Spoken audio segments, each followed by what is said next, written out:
ಶಾಲೆಯ ಊರಿನಿಂದ ಮುಖ್ಯ ರಸ್ತೆಗೆ 1 ಕಿಲೋಮೀಟರ್ ದೂರ. ಹೊತ್ತಾಗಿದ್ರಿಂದ ದಾರ ಗಡಿಬಿಡಿಯಿಂದ ಬಸ್ಸು ಹಿಡಿಯಲು ಹೊರಟ್ಲು. ಅಲ್ಲಿಂದ ಶಿರಸಿ 12 ಕಿಲೋಮೀಟರ್. 5 ಗಂಟೆಯ ಬಸ್ಸು ಹಿಡಿದು ದಿನಾಲು ಶಿರಸಿ ಸೇರ್ಕೋತಾ ಇದ್ಲು. ಮುಗಿಲು ಕಪ್ಪನೆಯ ಮೋಡಗಳಿಂದ ತುಂಬಿ ತುಳುಕಾಡ್ತಾ ಇತ್ತು. ಮಳೆರಾಯ ಭುವಿಯನ್ನು ಚುಂಬಿಸುವ ತವಕದಲ್ಲಿದ್ದ. ನೆಲವನ್ನೊಮ್ಮೆ ಆಕಾಶವನ್ನೊಮ್ಮೆ ನೋಡುತ್ತಾ ದಾರ ದೌಡಾಯಿಸಿ ಹೆಜ್ಜೆ ಹಾಕ್ತಾ ಇದ್ಲು. ಬಸ್ ಶೆಲ್ಟರ್ ಇನ್ನೂ 1 ಪರ್ಲಂಗ್ ದೂರವಿತ್ತಷ್ಟೇ. ಮಳೆರಾಯ ದುತ್ತೆಂದು ಧರೆಗೆ ಇಳಿದೇ ಬಿಟ್ಟ. ಅಂತಿಂತ ಮಳೆಯಲ್ಲ, ಕುಂಭದ್ರೋಣ ಮಳೆ. ಮುಗಿಲೆ ಕಳಚಿಕೊಂಡಂತೆ ಸಾಂದ್ರ ಹನಿಗಳು. ಬೆಳಗ್ಗೆ ಹೊರಡುವ ಧಾವಂತದಲ್ಲಿ ಮಲೆನಾಡಿನ ಸಂಗಾತಿ ಛತ್ರಿಯನ್ನು ಮರೆತು ಬಂದಿತ್ತು. ಬಸ್ಸು ಮಿಸ್ ಆಗುವ ಭಯ. ಬಿರಬಿರನೆ ಹೆಜ್ಜೆ ಹಾಕತೊಡಗಿದ್ಲು. 100 ಹೆಜ್ಜೆ ಹಾಕುವಷ್ಟರಲ್ಲಿ ತೊಯ್ದು ತೊಪ್ಪೆಯಾದ್ಲು. ಹುಟ್ಟಿದ್ದ ಸೀರೆ ಮೈಗೆ ಅಂಟಿಕೊಂಡಿತ್ತು. ಮುಖ್ಯ ರಸ್ತೆಗೆ ಬಂದು ಶೆಲ್ಟರ್ ಸೇರ್ಕೊಂಡ್ಲು.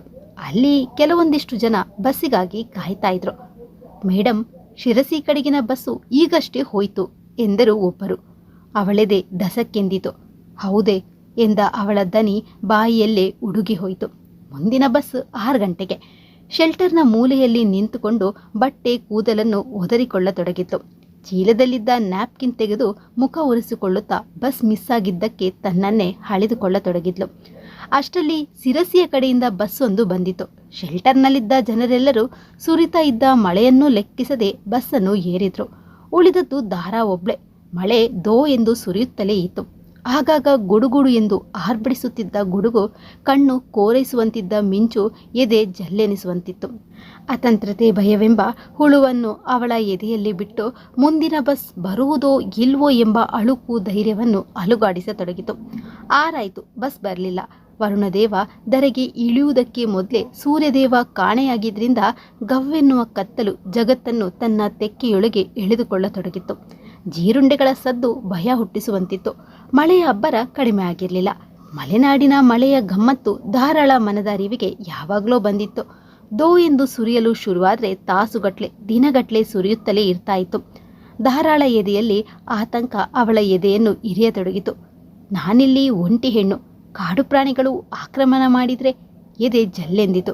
ಕಾಡು ಪ್ರಾಣಿಗಳಿಂತ ಒಂಟಿ ಸಲಗದಂತಹ ಮನುಷ್ಯನೆಂಬ ಗಂಡು ಪ್ರಾಣಿ ಆಕ್ರಮಣ ಮಾಡಿದರೆ ತೊಯ್ದು ತೊಪ್ಪೆಯಾಗಿದ್ದ ದಾರ ತರಗುಟ್ಟಿ ನಡುಗತೊಡಗಿದ್ಲು. ಜೀ, ಬರೀ ಕೆಟ್ಟದ್ದನ್ನೇ ಯಾಕೆ ಯೋಚಿಸ್ತಾ ಇರುವೆ? ಕಾಯುವವನೊಬ್ಬನು ಇರುವಾಗ ಅಂಥದ್ದೆಲ್ಲ ಏನೂ ಆಗುವುದಿಲ್ಲ. ಧೈರ್ಯ ಇರಲಿ. ಮನದಲ್ಲೇ ದೇವರನ್ನು ಪ್ರಾರ್ಥಿಸತೊಡಗಿದ್ಲು. 6:30ಯ ಬಸ್ಸು ಬರ್ಬೋದೇನೋ ಎಂಬ ಆಶಾಭಾವನೆ ಮೂಡಿದಾಗ ತುಸು ಹಾಯೆನಿಸಿತು. ಅಷ್ಟರಲ್ಲಿ ರಸ್ತೆಯಲ್ಲಿ ಬೆಳಕು ಪ್ರವಹಿಸಿದಂತಾಯಿತು. ಮನಸ್ಸು ಗೆಲುವಾಯಿತು. ರಸ್ತೆಯತ್ತ ದೃಷ್ಟಿ ನೆಟ್ಟಳು. ಬಸ್ಸಂತೂ ಅಲ್ಲ, ಬೈಕ್ ಇರ್ಬೋದೇನೋ ಎಂದು ಊಹಿಸುವಷ್ಟರಲ್ಲಿ ಬೆಳಕು ಸಮೀಪ ಬರ್ತಾ ಇದ್ದಂತೆ ಅದು ಬೈಕ್ ಎಂದು ಮನದಟ್ಟಾಯಿತು. ಅಯ್ಯೋ, ಬಸ್ ಅಲ್ವಲ್ಲ ಎಂಬ ನಿರಾಶೆಯೂ ಮೂಡಿತು. ಬೈಕ್ ಮೆಲ್ಲಗೆ ಬರ್ತಾಯಿತು. ಕೈ ಮಾಡಿ ಗಾಡಿಯನ್ನು ನಿಲ್ಲಿಸಲಿ. ಯಾರೋ ಏನೋ ಅಪರಿಚಿತರ ಗಾಡಿಯನ್ನು ಅದು ಹೇಗೆ ತಡೆದು ನಿಲ್ಲಿಸುವುದು? ಇಂತಹ ಸಮಯದಲ್ಲಿ ಯಾರಾದ್ರೇನು? ಹೀಗೆ ಯೋಚಿಸುವಷ್ಟರಲ್ಲಿ ಬೈಕ್ ಬಸ್ ಶೆಲ್ಟರನ್ನು ದಾಟಿ ಮುಂದೆ ಸಾಗಿಯೇ ಬಿಟ್ಟಿತು. ನಿಗದಿತ ಸಮಯದಲ್ಲಿ ನಿರ್ಧಾರ ತೆಗೆದುಕೊಳ್ಳದಿದ್ದದ್ದಕ್ಕೆ ಮನಸ್ಸಿಗೆ ಹಳಹಳಿಯಾಯಿತು. ಆದರೆ ಮುಂದೆ ಸಾಗಿದ್ದ ಬೈಕ್ ಟಕ್ ಅಂತ ನಿಂತಿತು. ಸವಾರ ನಿಧಾನವಾಗಿ ಬೈಕನ್ನು ತಿರುಗಿಸಿಕೊಂಡು ಶೆಲ್ಟರ್ ಹತ್ರ ಬಂದ. ಮೊಬೈಲ್ ಟಾರ್ಚ್ ಆನ್ ಮಾಡಿಕೊಂಡು ಶೆಲ್ಟರ್ನ ಒಳಗೆ ಬಂದ. ಪರಸ್ಪರ ಮುಖಗಳು ಕಾಣಿಸಿದವು. ಮೇಡಮ್ ನಮಸ್ತೆ, ನಾನು ಅರವಿಂದ್ ಭಟ್ ಅಂತ. ಮುಂದಿನ ಊರೇ ನನ್ನದು. ನೀವು? ತಣ್ಣಗೆ ತನ್ನ ಪರಿಚಯ ಮಾಡಿಕೊಂಡ. ದಾರ ಒಂದು ಕ್ಷಣ ಅವನನ್ನೇ ಬಿಟ್ಟ ಕಣ್ಣುಗಳಿಂದ ನೋಡಿದ್ಲು. 35ರ ಆಜುಬಾಜಿನ ಯುವಕ. ನಮಸ್ಕಾರ, ನಾನು ದಾರ ಅಂತ, ಇಲ್ಲಿನ ಪ್ರೌಢಶಾಲೆಯಲ್ಲಿ ಇಂಗ್ಲಿಷ್ ಶಿಕ್ಷಕಿ. ಬಸ್ ಮಿಸ್ ಮಾಡಿಕೊಂಡು ಇರುವಂತಿದೆ. ಹೌದೆಂದು ಗೋಣಾಡಿಸಿದ್ಲು ದಾರ ವಿನಮ್ರ ದೈನಸಿ ಭಾವದಲ್ಲಿ. ನೀವು ಶಿರಸಿಗೆ ಹೋಗಬೇಕು ತಾನೆ? ಇಂತಹ ಮಳೆಯಲ್ಲಿ ಮುಂದಿನ ಬಸ್ ಬರುವುದೇನೂ ಗ್ಯಾರಂಟಿ ಇಲ್ಲ. ನನ್ನ ಮನೆ ಇಲ್ಲಿಂದ ಕೇವಲ 4 ಕಿಲೋಮೀಟರ್ ಅಷ್ಟೇ. ಮೊದಲು ಅಲ್ಲಿಗೆ ಹೋಗೋಣ. ಒಂದು ಕ್ಷಣ ಯೋಚನೆಗೆ ಬಿದ್ದ ದಾರ, ಈ ಹೊತ್ತಿನಲ್ಲಿ ನಿಮ್ಮ ಮನೆಗೆ ಯಾಕೆ? ನೇರವಾಗಿ ನನ್ನನ್ನು ಶಿರಸಿಗೆ ತಲುಪಿಸಿದರೆ ತುಂಬ ಉಪಕಾರ ಆಗುತ್ತೆ ಎಂದಳು. ಮಳೆಯಲ್ಲಿ ತೋಯಿಸಿಕೊಂಡು ನಡುಕ್ತಾ ಇರುವಿರಿ. ನಡುಕ ಹೆಚ್ಚಾಗಿ ಶೀತ ಜ್ವರ ಹಿಡಿಯಬಹುದು. ನೀವೇನು ಮಾಡಿಕೊಂಡಿರುವಿರಿ? ದಾರ ಮೆಲ್ಲನೆ ಉಸುರಿಸಿದಳು. ಬೇಸಾಯ ಮಾಡಿಕೊಂಡಿದ್ದೇನೆ, ಹೆದರ್ಕೋಬೇಡಿ. ಈಗ ನನ್ನ ಜೊತೆಯಲ್ಲಿ ಬೈಕ್ನಲ್ಲಿ ಹೊರಡಿ. ಯಾಕಂದರೆ ಮಳೆ ಬಿಡುವ ಸೂಚನೆ ಇಲ್ಲ. ಧೈರ್ಯಂ ಸರ್ವತಾ ಸಾಧನಂ ಎಂಬ ವಾಣಿ ಧಾರಾಳ ಎದೆಯೊಳಗೆ ರಿಂಗಣಿಸಿತು. ಸರಿ ಎಂದಳು ಧೈರ್ಯವನ್ನೆಲ್ಲವನ್ನು ಒಗ್ಗೂಡಿಸಿಕೊಂಡು. ನಿಮ್ಮದೇನೋ ಅಭ್ಯಂತರ ಇಲ್ಲದಿದ್ದರೆ ನನ್ನ ಈ ಜರ್ಕಿನ್ ಹಾಕಿಕೊಳ್ಳಿ, ಇಲ್ಲದಿದ್ದರೆ ಗಾಡಿಯ ವೇಗಕ್ಕೆ ಚಳಿ ತಡೆಯಲು ಆಗುವುದಿಲ್ಲ, ಬೇಡಿಕೊಳ್ಳುವ ದನಿಯಲ್ಲಿ ಹೇಳುತ್ತಾ ಅರವಿಂದ್ ತೊಟ್ಟಿದ್ದ ಜರ್ಕಿನ್ ತೆಗೆದೇ ಬಿಟ್ಟ. ಅನಿವಾರ್ಯತೆಯಲ್ಲಿ ಅವನ ಮಾತು ಸರಿ ಎನಿಸಿದ್ರಿಂದ ದಾರಾ ಹೆಚ್ಚಿಗೆ ಮಾತನಾಡದೆ ಅವನ ಜರ್ಕಿನ್ ಪಡೆದು ಧರಿಸಿಕೊಂಡ್ಳು. ಕತ್ತಲು ಮತ್ತಷ್ಟು ಗಾಢವಾಗತೊಡಗಿತು. ಅರವಿಂದ್ ಬೈಕ್ನ ಬಾಕ್ಸ್ನಲ್ಲಿದ್ದ ರೈನ್ ಕೋಟನ್ನು ಧರಿಸಿಕೊಂಡ. ಬೈಕ್ ಮಂದಗತಿಯಲ್ಲಿ ಮುಂದೆ ಓಡತೊಡಗಿತು. ಮಳೆಯ ಹನಿಗಳ ಆಲಾಪನೆಯಲ್ಲಿ ಮಾತುಗಳು ಕಿವಿಗೆ ತಲುಪುವುದಿಲ್ಲವೆಂದು ಅರಿತುಕೊಂಡ ಇಬ್ಬರು ಮೌನಕ್ಕೆ ಶರಣಾದರು. ಅರವಿಂದನ ಮನೆ ತಲುಪಿದಾಗ ಆಗಲೇ ರಾತ್ರಿ 7 ಗಂಟೆ. ಮನೆಯಲ್ಲಿ ಅವನು ಒಬ್ನೇ ಎಂದಾಗ ದಾರಾ ತುಸು ಅಧೀರಳಾದ್ಲು. ಚಳಿಯಿಂದ ನಡುಕ್ತಾ ಇರುವಿರಿ, ಮೊದಲು ಸೀರೆ ಬದಲಾಯಿಸ್ಕೊಳ್ಳಿ, ಇಲ್ಲದಿದ್ದರೆ ಚಳಿ ಜ್ವರ ಬಂದಿತ್ತು. ನನ್ನ ಅಮ್ಮನ ಸೀರೆಗಳಿವೆ, ಬಿಸಿ ಬಿಸಿ ನೀರು ಕೊಡುವೆ, ಬಿಸಿ ನೀರಿನಿಂದ ಕೈಕಾಲು ಮುಖ ತೊಳೆದುಕೊಂಡ್ರೆ ಹಾಯ್ ಎನಿಸುವುದು. ಅಷ್ಟರಲ್ಲಿ ನಾನೊಂದಿಷ್ಟು ಕಷಾಯ ಮಾಡುವೆ, ಕುಡಿದುಕೊಂಡು ಹೊರಡೋಣ. ನೀವು ಹೂ ಎನ್ನುವುದಾದರೆ ದಿಢೀರ್ ಅನ್ನ ಸಾಂಬಾರು ಮಾಡುವೆ, ಎಲ್ಲೇ ಊಟ ಮುಗಿಸ್ಕೊಂಡು ಹೋಗುವಿರಂತೆ. ಅಷ್ಟರಲ್ಲಿ ಮಳೆಯೋ ನಿಲ್ಲಬಹುದು. ಒಂಟಿ ಗಂಡಸಿನ ಮನೆಯೆಂದು ಅನುಮಾನಿಸಬೇಡಿರಿ. ಅರವಿಂದ ಉದ್ದುದ್ದಾಗಿ ಮಾತನಾಡಿದ. ದಾರಾ ಅವನ ಮುಖದಲ್ಲಿದ್ದ ಭಾವನೆಗಳನ್ನು ಓದಲು ಪ್ರಯತ್ನಿಸಿದ್ಲು. ನಿರ್ಮಲ ಭಾವದ ಮುಖಮುದ್ರೆ ಕಂಡಾಗ ಮನಸ್ಸಿಗೆ ನಿರಾಳ ಎನಿಸಿತು. ಅವನು ತೋರಿಸಿದ ಅಲ್ಮೇರದಲ್ಲಿ ತರಹವಾರಿ ಸೀರೆಗಳಿದ್ದವು. ದಾರಾ ತನ್ನ ಮನಸ್ಸಿಗೆ ಒಪ್ಪಿದ ಸೀರೆಯೊಂದನ್ನು ಎತ್ಕೊಂಡು ಅರವಿಂದ್ ಅವಳನ್ನು ಬಚ್ಚಲು ಮನೆಗೆ ಕರೆದುಕೊಂಡು ಹೋದ. ಹಿತ್ತಲಿನ ಹಂಡೆಯಲ್ಲಿದ್ದ ಬಿಸಿ ನೀರನ್ನು ಬಕೆಟ್ಗೆ ಬೆರೆಸಿಕೊಟ್ಟ. ಅವಳು ಬರುವಷ್ಟರಲ್ಲಿ ಕಷಾಯ ಮಾಡಿಟ್ಟುಕೊಂಡು ಕಾಯ್ತಾ ಇದ್ದ. ಮಲೆನಾಡಿನ ಕಷಾಯದ ರುಚಿ ಗಂಟಲಿಗೆ ಹಿತ ಎನಿಸಿ ತುಂಬ ಹಿಡಿಸಿತು. ದಾರಾ ಅವರೇ, ನೀವು ಉತ್ತರ ಕರ್ನಾಟಕದವರು ಎಂದೆನಿಸುತ್ತದೆ. ಕಷಾಯ ಹೀರುತ್ತಾ ಪ್ರಶ್ನಿಸಿದ ಅರವಿಂದ್. ಹೌದು, ನಾನು ಕೊಪ್ಪಳ ಜಿಲ್ಲೆಯವಳು. ನಿಮಗೆ ಹೇಗೆ ಗೊತ್ತಾಯಿತು? ನಿಮ್ಮ ಮಾತಿನ ದಾಟಿಯಿಂದ ಊಹಿಸಿದೆ ಅಷ್ಟೇ. ನೀವೇನು ಓದ್ಕೊಂಡಿರುವಿರಿ? ಹೀಗೆ ವ್ಯವಹಾರ ಜ್ಞಾನಕ್ಕಾಗಿ ಬೇಸಾಯ ಮಾಡಲು ತುಸು ಓದ್ಕೊಂಡಿರುವೆ ಎಂದ ಅರವಿಂದ್. ನಿಮ್ಮ ತಾಯಿ ತಂದೆ? ನನ್ನ ಜೊತೆ ಇಲ್ಲೇ ಇದ್ದಾರೆ. ಅಪ್ಪ ರಾಷ್ಟ್ರೀಕೃತ ಬ್ಯಾಂಕ್ನಲ್ಲಿ ಚೀಫ್ ಮ್ಯಾನೇಜರ್ ಹುದ್ದೆಯಲ್ಲಿ ನಿವೃತ್ತರಾಗಿ 5 ವರ್ಷಗಳಾಗಿವೆ. ಸದ್ಯ ಬೆಂಗಳೂರಿಗೆ ತಂಗಿಯ ಮನೆಗೆ ಹೋಗಿದ್ದಾರೆ. ನಿಮಗೆ ಓದು ಹಿಡಿಸ್ಲಿಲ್ವೇ? ಹೀಗೆ ತೇಲಿಸಿ ಮಾತನಾಡಿದ ಅರವಿಂದ್. ಮದುವೆ ಮಕ್ಕಳು ಇನ್ನೂ ಇಲ್ಲ. ನಿರ್ಲಿಪ್ತ ಭಾವವಿತ್ತು ಅವನ ಮಾತಿನಲ್ಲಿ. ಊಟ ಮಾಡಿಕೊಂಡು ಹೋಗಿರೆಂದು ನಾನು ಆಗಲೇ ಕೇಳಿದ್ದಕ್ಕೆ ಏನೂ ಹೇಳಲಿಲ್ಲ. ನಿಮ್ಮಿಷ್ಟದಂತೆ ಇಲ್ಲೇ ಊಟ ಮಾಡುವೆ. ಆದಷ್ಟು ಬೇಗ ನನ್ನನ್ನು ಶಿರಸಿಗೆ ತಲುಪಿಸಬೇಕು ಅಷ್ಟೇ. ಧನ್ಯವಾದಗಳು ಎಂದೆನ್ನುತ್ತಾ ಅಡುಗೆ ಮನೆಗೆ ಜಿಗಿದ ಅರವಿಂದ್. ಮನೆ ಸುಸಜ್ಜಿತವಾಗಿತ್ತು. 2 ಬೆಡ್ರೂಮ್ಗಳು, ವಿಶಾಲವಾದ ಹಾಲ್, ಪೂಜಾಗೃಹ ಎಲ್ಲವೂ ಇತ್ತು. ವರಾಂಡದ ಮುಂದುಗಡೆಯೇ ಅಡಿಕೆ ತೋಟ ಇತ್ತು. ದಾರಾ ಒಂದು 5 ನಿಮಿಷ ಹಾಲ್ನಲ್ಲಿ ಸುತ್ತು ಹೊಡೆದಳು. ಕೆಲವೊಂದಿಷ್ಟು ಫೋಟೋಗಳು ಅವಳ ಮನಸ್ಸಿಗೆ ಹಿಡಿಸಿದವು. ವರಾಂಡದಲ್ಲಿ ನಿಂತ್ಕೊಂಡ್ಳು. ಅಡಿಕೆ ತೋಟ ಕತ್ಲಲ್ಲಿ ಅಸ್ಪಷ್ಟವಾಗಿ ಕಾಣ್ತಾ ಇತ್ತು.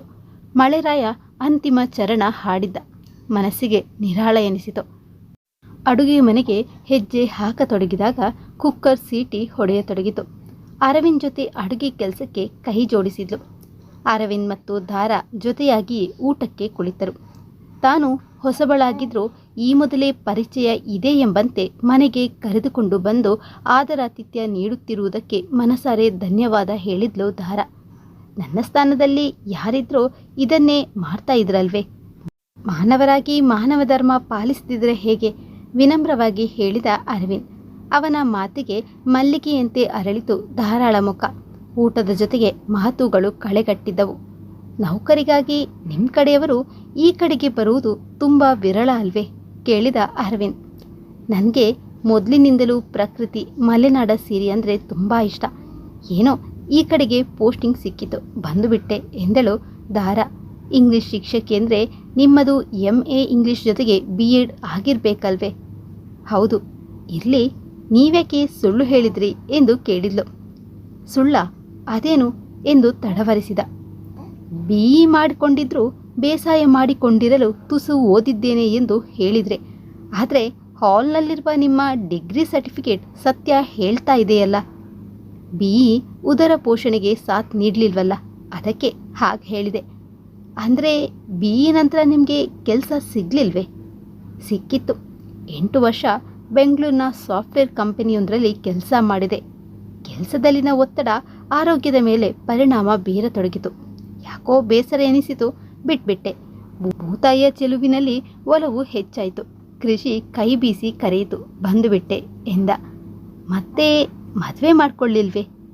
ಅದೊಂದು ದೊಡ್ಡ ಕತೆ, ಇನ್ನೊಂದಿನ ವಿವರಿಸುವೆ.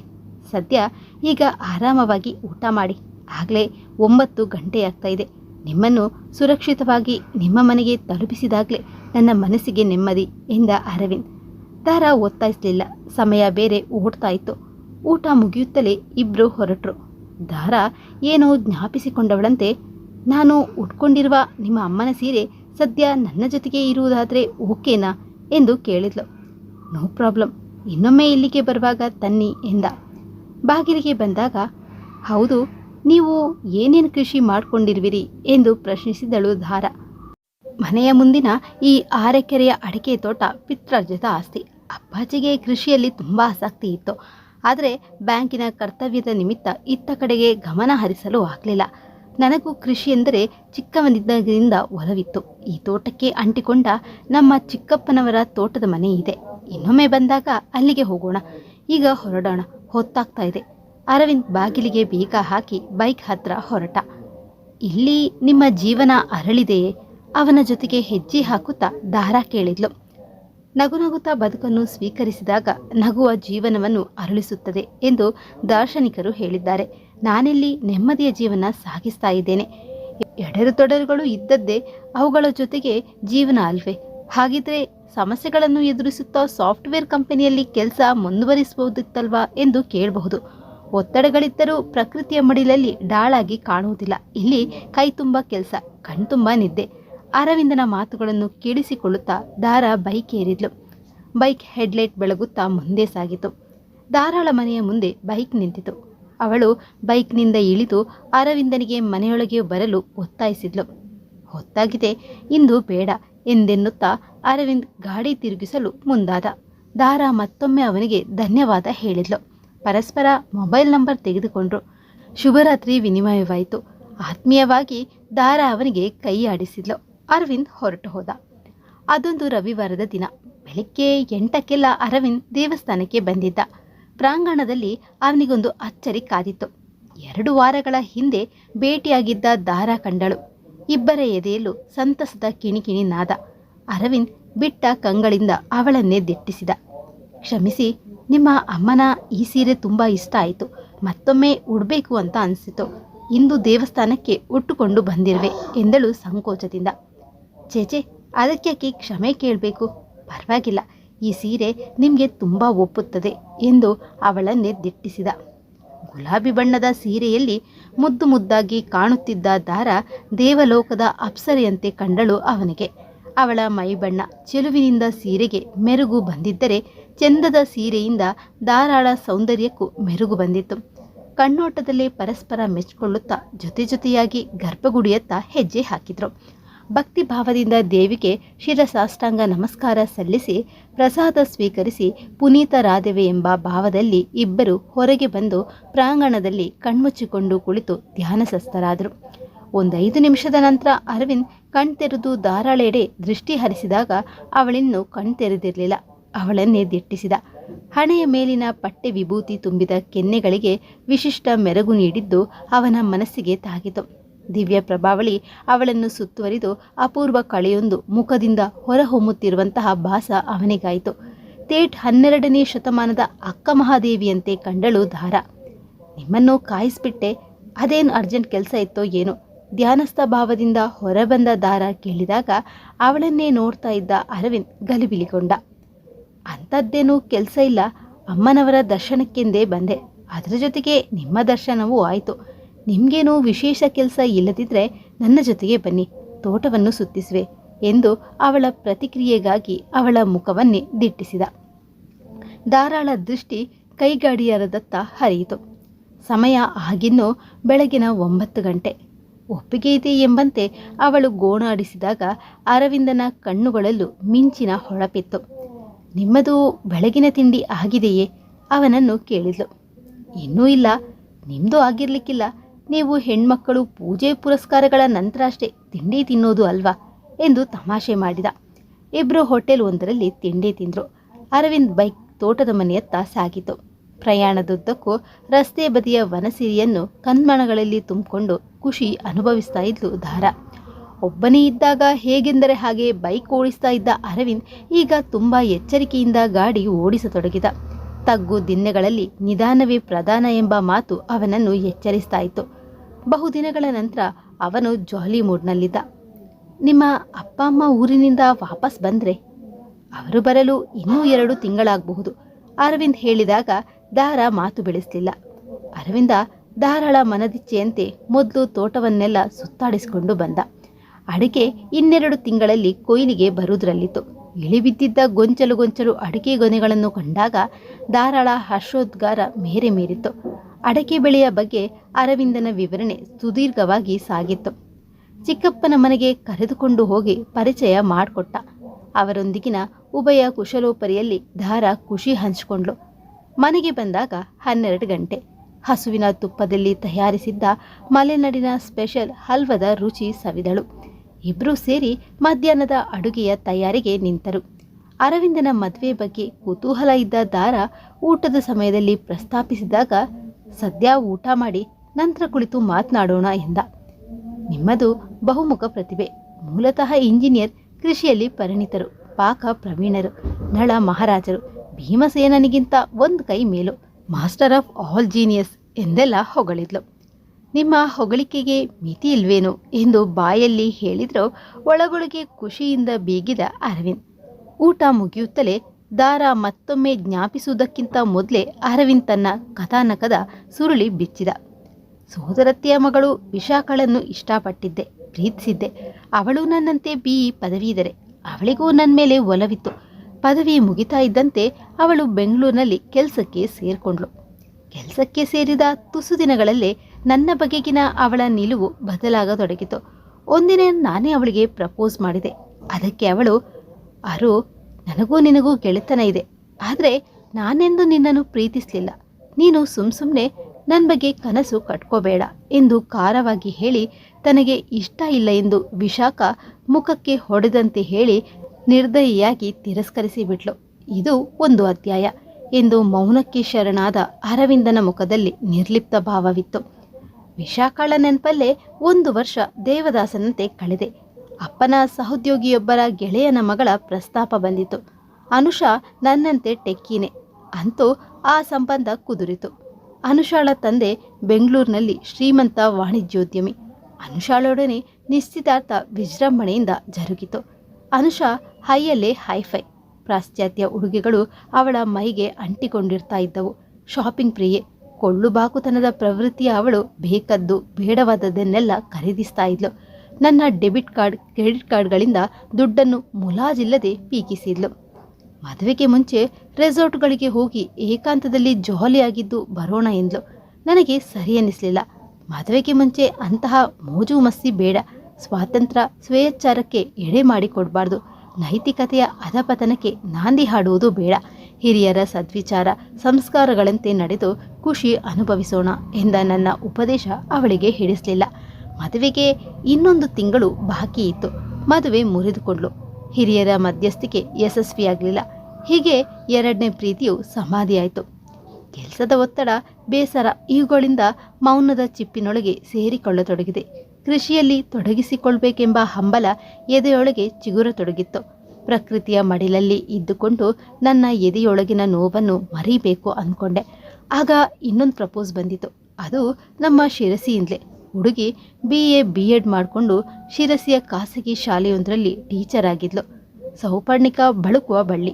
ಮೊದಲ ನೋಟದಲ್ಲೇ ಮನ ತುಂಬಿದ್ಲು. ಮದುವೆಯು ನಿಶ್ಚಯವಾಯಿತು. ಫೋನ್ನಲ್ಲಿ ಮಾತುಕತೆಗಳು ವಿಜೃಂಭಿಸತೊಡಗಿದವು. ಹೀಗೆ ಒಂದಿನ ಪ್ರೇಮಾಭಿಷೇಕದ ಮಾತುಗಳು ಬೋರ್ಗರೆಯುತ್ತಿರುವಾಗ ಕೃಷಿಯ ಬಗೆಗಿನ ನನ್ನ ಒಲವನ್ನು ವ್ಯಕ್ತಪಡಿಸಿದ್ದೆ. ಅವಸರ ಬೇಡ, ಕೈಯಲ್ಲಿರುವ ನೌಕರಿಯನ್ನು ಬಿಟ್ಟು ಕೃಷಿಯಲ್ಲಿ ತೊಡಗಿಸಿಕೊಳ್ಳುವುದು ಅಷ್ಟಾಗಿ ಸರಿ ಕಾಣುವುದಿಲ್ಲ. ಕೃಷಿ ಲಾಭದಾಯಕ ಉದ್ಯೋಗವೂ ಅಲ್ಲ ಎಂದು ಸೌಪರ್ಣಿಕ ತನ್ನ ಅಭಿಪ್ರಾಯ ತಿಳಿಸಿದ್ದಳು. ಮೌನವಾಗಿ ಇದ್ಕೊಂಡೆ ಕೃಷಿಯ ಬಗ್ಗೆ ಮಾಹಿತಿ ಸಂಗ್ರಹಿಸತೊಡಗಿದೆ. ಅದೊಂದು ಶುಭ ಮುಹೂರ್ತದಲ್ಲಿ ನೌಕರಿಗೆ ರಾಜೀನಾಮೆ ನೀಡಿ ಈ ತೋಟದ ಮನೆ ಸೇರಿಕೊಂಡೆ. ಸೌಪರ್ಣಿಕಾ ಸಂತಸದಿಂದ ಬೀಗಲಿಲ್ಲ, ಅಸಮಾಧಾನ ವ್ಯಕ್ತಪಡಿಸಿದ್ಲು. ಅಷ್ಟರಲ್ಲಿ ಅವಳಿಗೆ ರಾಷ್ಟ್ರೀಕೃತ ಬ್ಯಾಂಕ್ ಒಂದರಲ್ಲಿ ಕೆಲಸ ಸಿಕ್ಕಿತು. ಮೊದಲ ಪೋಸ್ಟಿಂಗ್ ಉತ್ತರ ಕರ್ನಾಟಕದ ಕಲಬುರಗಿ ಜಿಲ್ಲೆಯಲ್ಲಿ. ಸೌಪರ್ಣಿಕಾ ಖುಷಿಯಿಂದ ಕೆಲಸಕ್ಕೆ ಸೇರ್ಕೊಂಡ್ರು. ಮದುವೆಗೆ ತಿಂಗಳೊಪ್ಪತ್ತು ಇರುವಾಗ ಕೃಷಿಯಲ್ಲಿ ತೊಡಗಿರುವ ನನ್ನೊಂದಿಗೆ ಮದುವೆ ಬೇಡ ಎಂದು ಕಡಾಖಂಡಿತವಾಗಿ ತಿಳಿಸಿದ್ಲು. 3ನೇ ಮದುವೆ ಪ್ರಪೋಸ್ ಗೋರಿ ಕಟ್ಕೊಂಡಿತು.